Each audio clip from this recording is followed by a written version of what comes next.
میرے محترم، سورہ بقرہ قرآن مجید کی سب سے بڑی سورہ ہے جو 40 رکوعات پر مشتمل ہے۔ یہ مدینہ منورہ میں حضور نبی رحمت صلی اللہ علیہ وسلم کے قلب اطہر پر نازل ہوئی ہے۔ یہ سورہ اپنے دامن میں بہت سارا نور رکھتی ہے۔ آج کے اس جمعے کے خطبے سے میری اور آپ کی دعا ہے کہ اللہ رب العالمین اس سورہ کا نور ہمارے قلب میں اتار دے۔ میرے محترم، اس سورہ کا جو آغاز ہو رہا ہے حروف مقطعات سے اس سورہ کا آغاز کیا جا رہا ہے۔ حروف مقطعات وہ ہوتے ہیں جن کی تعویل اللہ کے علاوہ کوئی نہیں جانتا ہے۔ لا یعلم تعویلہ الا اللہ، اس کی تعویل اللہ اور اس کا رسول ہی بہتر جانتا ہے۔ تو اس سورہ کا آغاز حروف مقطعات سے ہو رہا ہے، الف لام میم۔ لیکن اس پر علماء نے گفتگو کی ہے کہ الف سے مراد اللہ، لام سے مراد جبریل امی اور میم سے مراد مصطفیٰ کریم صلی اللہ علیہ وسلم کی ذات صفات ہے۔ لیکن اس پر سب سے خوبصورت بات جو لکھی ہے شاہ عبدالعزیز رحمۃ اللہ تعالیٰ علیہ، وہ فرماتے ہیں کہ الف سے مراد اللہ، بات تو سمجھ میں آتی ہے، میم سے مراد مصطفیٰ کریم صلی اللہ علیہ وسلم کی ذات صفات، بات تو سمجھ میں آتی ہے، لیکن جبریل تو جیم سے ہوتا ہے، لام سے تو نہیں ہوتا ہے۔ یہ جو علماء فرماتے ہیں کہ الف سے مراد اللہ، لام سے مراد جبریل امی اور میم سے مراد مصطفیٰ کریم صلی اللہ علیہ وسلم کی ذات، تو دو باتیں تو سمجھ میں آتی کہ الف سے مراد اللہ ہے، میم سے مراد مصطفیٰ کریم صلی اللہ علیہ وسلم کی ذات ہے، لیکن جبریل تو جیم سے ہوتا ہے، لام سے نہیں ہوتا ہے۔ تو اس کا جواب وہ خود فرماتے ہیں، وہ فرماتے ہیں کہ عرب میں غلام و آقا کا ماجرا تھا، تو لوگ جب آقا کا نام لکھتے تھے تو آقا کے نام کا پہلا حرف لکھتے تھے، اور جب غلام کا نام لکھتے تھے تو غلام کے نام کا آخری حرف لکھتے تھے۔ تو گویا جبریل کو جیم سے نہ لکھ کے نام سے لکھا گیا ہے، یعنی قرآن کھولتے ہی لوگوں کو پتہ چل جائے کہ جبریل میرے نبی کے در کا نوکر ہے، جبریل میرے نبی کے در کا غلام ہے۔ جو لوگوں میں یہ بات پھیلی ہوئی ہے کہ جبریل استاد تھے، معلم تھے اور حضور شاگرد تھے، تو قرآن کھولتے ہی اس بات کی نفی کر دی گئی، اس لیے جبریل کو جیم سے نہ لکھ کے لام سے لکھا گیا ہے۔ تو الف لام میم ذالک الکتاب لا ریب فیہ، یہ وہ کتاب ہے جس میں کوئی شک ہی نہیں ہے۔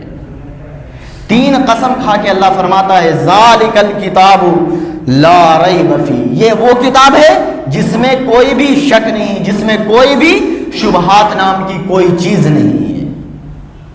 آپ دنیا کی بڑی سے بڑی کتاب اٹھا لیں، بڑے سے بڑے مصنف کو آپ پڑھ لیں، وہ اپنے کتاب کے شروع یا آخر میں لکھتا ہے کہ اگر میری کتاب میں کوئی بھی چھوٹی بڑی غلطی ہو تو مجھے آپ اطلاع کر دیں، انشاءاللہ آئندہ ایڈیشن میں اس کی اصلاح کی جائے گی۔ بڑے سے بڑا مصنف لکھتا ہے، لیکن قرآن کا کھلا ہوا چیلنج ہے کہ قرآن کھولو تو قرآن کہتا ہے ذالک الکتاب لا ریب فیہ، اگر اس میں کوئی شک ہے، کوئی شبہات ہے، کوئی غلطی ہے تو نکال کر دکھاؤ۔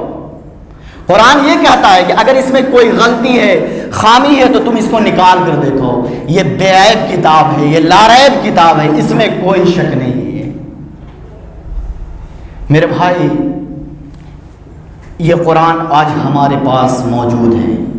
میرے اور آپ کے آقا و مولا جناب محمد الرسول اللہ صلی اللہ علیہ وسلم کا سب سے بڑا معجزہ، حضور کا سب سے بڑا معجزہ آج بھی اپنی اصلی صورت میں ہمارے پاس موجود ہے، لیکن آج ہم ہیں کہ قرآن کی تعلیم سے دور ہیں۔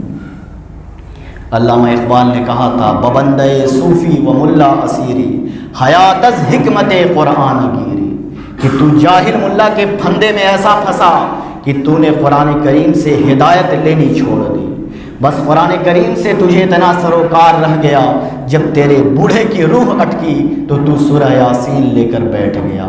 اس میں کوئی شک نہیں کہ اس کی روح آسانی سے نکل جائے گی۔ مجھے تو افسوس اس بات پر ہے کہ وہ قرآن جس کا ایک ایک لفظ دیتا ہے زندگی، اس قرآن سے تو نے مرنا ہی سیکھا۔ کاش جس قرآن سے تو نے مرنا سیکھا، کاش اسی قرآن سے تو نے جینا بھی سیکھ لیا ہوتا۔ تو قرآن صرف مردوں پہ پڑھنے کے لیے نازل نہیں ہوا ہے، اس کا مقصد کیا ہے، قرآن کیوں نازل ہوا ہے؟ اگلی آیت میں آپ دیکھ لیجیے، اگلی آیت بتا رہی ہے الف لام میم ذالک الکتاب لا ریب فیہ ھدی للمتقین، یہ جو کتاب ہے متقیوں کے لیے ہدایت ہے۔ دیکھیں قرآن کا طریقہ، یہ کتاب کس کے لیے ہدایت ہے؟ فرمایا ھدی للمتقین، جو متقی ہیں، جو پرہیزگار ہیں، ان کے لیے کتاب جو ہے سراپا ہدایت ہے۔ قرآن کریم میں تقوی کا لفظ تقریباً 33 مرتبہ دہرایا گیا ہے، اور جب بھی ہمیں عبادت کرنے کا حکم دیا گیا ہے تو ساتھ یہ بات ایڈ کر دی گئی ہے کہ تمہیں تقوی حاصل ہو۔ یا ایھا الذین آمنوا، ہر جگہ آپ کہیں بھی قرآن اٹھا کے جام، یا نماز قائم کرو، تقوی اختیار کرو، قربانی کرو، لن ینال اللہ لحومها ولا دماؤها ولکن ینالهم التقوی، یعنی ہر جگہ پہ تقوی کی بات کی گئی ہے، متقیوں کی بات کی گئی ہے۔ اب متقی ہے کون؟ جو قرآن کہہ رہا ہے کہ یہ کتاب جو ہے متقیوں کے لیے ہدایت ہے، سراپا ہدایت ہے، تو اب یہ متقی کون ہیں؟ ان کو تلاش کیا جائے، ان کو ڈھونڈا جائے، ان کو کھوجا جائے۔ تو بعض نے لکھا ہے کہ گناہوں سے بچنے کا نام تقوی ہے، اور بعض نے لکھا ہے کہ نیکی کے کرنے کا نام تقوی ہے، یعنی بندہ دنیا سے اس طرح گزر جائے کہ اس کے دامن پہ گناہوں کا دھبا نہ لگنے پائے، تو یہ تقوی کی ڈیفینیشن ہے۔ بلکہ عمر رضی اللہ تعالیٰ عنہ فرماتے ہیں کہ تم کبھی ایسی خاردار جھاڑی سے گزرے ہو جہاں صرف اور صرف خاردار جھاڑی ہوتی ہیں، کانٹے ہوتے ہیں؟ صحابہ نے کہا جی بالکل گزرا ہوں۔ تو عمر نے پوچھا پھر تم نے کیا کیا ہے؟ کہا کہ ہم نے اپنے دامن کو سمیٹ لیا کہ کہیں کوئی کانٹا میرے دامن سے نہ الجھ جائے اور میرے دامن کو تار تار نہ کر دے۔ تو حضرت عمر فرماتے ہیں قال فذاقت تقوی، تقوی بھی یہی ہے کہ بندہ دنیا سے اس طرح گزر جائے کہ گناہوں کا دھبا اس کے دامن کو میلا نہ کرنے پائے۔ بلکہ صوفیہ فرماتے ہیں کہ تم دنیا میں اس طرح رہو جیسے کشتی پانی میں رہتی ہے، تم دنیا میں اس طرح رہو جیسے کشتی پانی میں رہتی ہے۔ جب کشتی پانی میں رہتی ہے تو خود بھی تیرتی ہے، لوگوں کو بھی پار لگاتی ہے، لیکن اگر کشتی میں پانی آ جائے تو پھر کیا ہوتا ہے؟ کشتی ڈوب جاتی ہے، غرق ہو جاتی ہے۔ تو صوفیہ فرماتے ہیں کہ تم دنیا میں رہو لیکن تمہارے اندر دنیا نہیں آنی چاہیے۔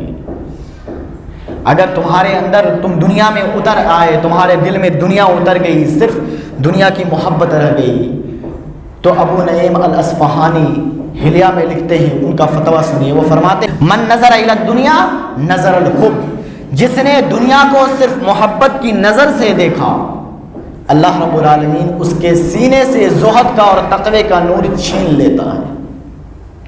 آج میں اور آپ دیکھیں، ہم تو دیکھنے کی دور کی بات ہے، آج ہم پورے دنیا دار بن چکے ہیں، سر سے لے کر پاؤں تک ہم دنیا دار بنے ہوئے ہیں۔ تو میرے بھائی، ہم اپنے کچھ وقت آخرت کے لیے بھی نکالیں، کچھ وقت اپنا ہم قیمتی وقت جو ہے اپنی زندگی کا قرآن کے لیے نکالیں۔